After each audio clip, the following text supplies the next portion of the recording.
Hello everyone, welcome to my YouTube channel back to base. और आज हम फिर से बात करेंगे चैट जीपीटी के बारे में। लास्ट वीडियो में हमने बात किया था कि कैसे हम चैट जीपीटी को लॉगिन करते हैं, कैसे साइन अप करते हैं और कुछ बेसिक यूज केस हमने ट्राई किए थे चैट जीपीटी में। आज हम उसी वीडियो को आगे बढ़ाते हैं और कुछ और कॉम्प्लेक्स यूज केस ट्राई करते हैं चैट जीपीटी से सॉल्व करने के लिए। तो ये वीडियो बेसिकली उनके लिए है जो क्लास 10th में हैं, 12th में हैं और पढ़ रहे हैं और कभी-कभी उनको प्रॉब्लम आता है किसी भी सब्जेक्ट में, वेदर ये साइंस हो, मैथ्स हो, हिस्ट्री हो, किसी भी सब्जेक्ट में अगर उनको प्रॉब्लम आता है, तो वो चैट जीपीटी का यूज़ कर सकते हैं और प्रॉब्लम को सॉल्व कर सकते हैं। सो आज हम बहुत ही बेसिक से स्टार्ट करेंगे कि कैसे हम यूज़ कर सकते हैं। So let's start. Chat GPT का लॉगिन हमने ऑलरेडी कर रखा है। सो हम ट्राई करते हैं कुछ यूज़ केसेस। फॉर एग्जांपल, आप 10th क्लास में हैं और न्यूटन्स का थर्ड लॉ पढ़ रहे हैं और आपको समझ नहीं आ रहा है कि क्या होता है। तो आप चैट जीपीटी से पूछ सकते हैं कि न्यूटन्स का थर्ड लॉ क्या है। सो कैसे पूछ सकते हैं? Let's write a query or prompt I am 10th class student, I want to learn about Newton's third law.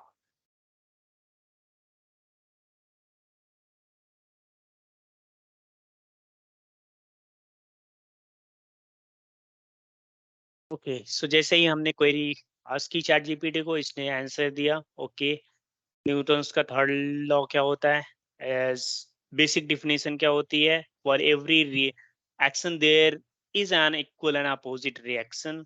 सो आप इसमें इसने बेसिक इंफॉर्मेशन दी कि क्या न्यूटन्स थर्ड लॉ क्या होता है, उसकी हिस्ट्री भी दी कि किस मेथड या फिलॉसफी पे आधारित है। और उसके बाद उसने एक्शन रिएक्शन क्या होता है, फोर्सेस एंड डिफरेंट ऑब्जेक्ट क्या होता है, उसका भी बेसिक डेफिनेशन दिया है यहाँ पे। तो इसको आप पढ़ के देख सकते हैं कि ये न्यूटन्स का थर्ड लॉ क्या होता है। आपको डिफरेंट बुक्स में नहीं जाना है, डिफरेंट गूगल में नहीं सर्च करना है, आप डायरेक्टली चैट जीपीटी को पूछेंगे, ये आपको आंसर देगा। अब यहाँ पे देखते हैं कि और क्या कर सकता है चैट जीपीटी। हमने न्यूटन्स थर्ड लॉ के बारे में पूछा। अब हम इससे पूछते हैं कि मुझे कुछ रियल लाइफ एग्जांपल दो न्यूटन्स के थर्ड लॉ के बारे में, सो मैं इसको और अंडरस्टैंड कर पाऊँ। सो यहाँ पे हम पूछते हैं कि give me some real life examples. Okay, so जैसे ही हमने पूछा give me some real life example, उसको ऑलरेडी समझ में आया है कि हम न्यूटन्स के थर्ड लॉ के बारे में बात कर रहे हैं। सो उसने उसके बेस पे उसने हमको एग्जांपल दिया, like jumping off a boat, bouncing a ball, swimming, rowing a boat, pushing a shopping cart. ये आपके सारे न्यूटन्स थर्ड लॉ के एग्जांपल हैं जो आपको इजीली आप इजीली अंडरस्टैंड कर पा रहे होगे। सो ये एक बहुत ही बेसिक यूज केस है। अब हम और ट्राई करते हैं। लेट्स से आप मैथ्स के स्टूडेंट हो और आपको जानना है कि पाइथागोरस थ्योरम क्या होती है। तो हम उससे पूछ सकते हैं, एक्सप्लेन मी पाइथागोरस थ्योरम।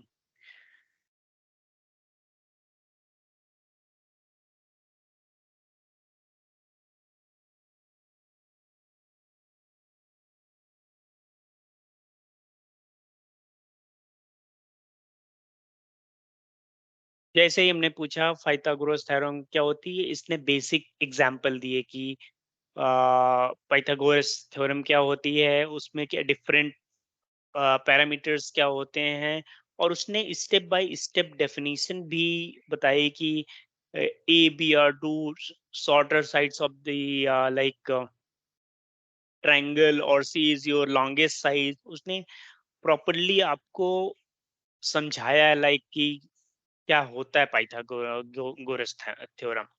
सो ये बहुत ही बेसिक यूज केस हैं जिसको आप सॉल्व कर सकते हो चैट जीपीटी के थ्रू।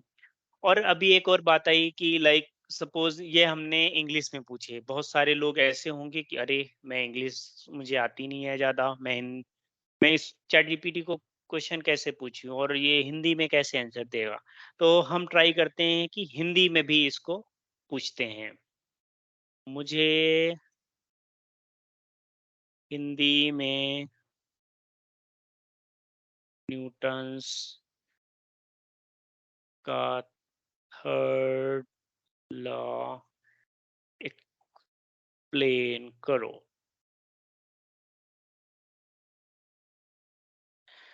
सो आप देख सकते हैं जैसे हमने हिंदी में क्वेश्चन पूछा, ये हिंदी में आपको जवाब दे रहा है, लेकिन आप इसको और इंस्ट्रक्शन दे सकते हो कि अगर इसने इंग्लिश में टाइप किया बट अगर आपको टाइप कराना है कि नहीं मुझे हिंदी में ही टाइप करना है, हिंदी के वर्ड होने चाहिए, तो आप उसको और इंस्ट्रक्शन दे सकते हो कि नो, नहीं, नहीं, मुझे हिंदी में टाइप करके आंसर दो।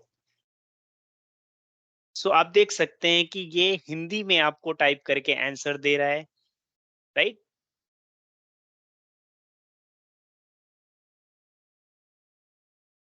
देख सकते हैं कि सारा कुछ आपका हिंदी में टाइप हो रहा है।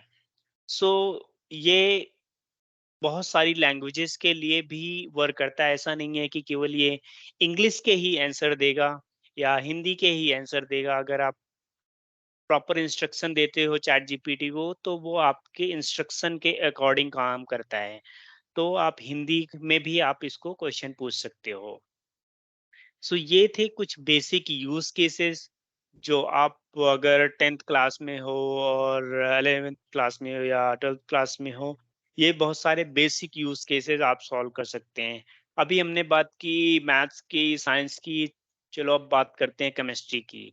Give me some important chemical reactions for class 12।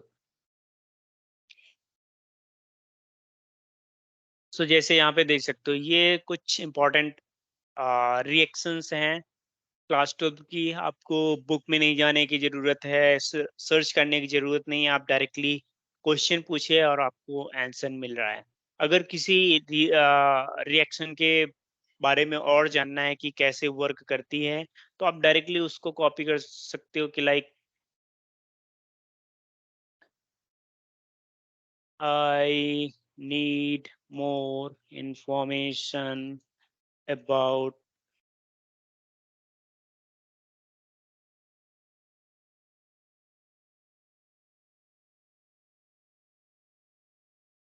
reaction।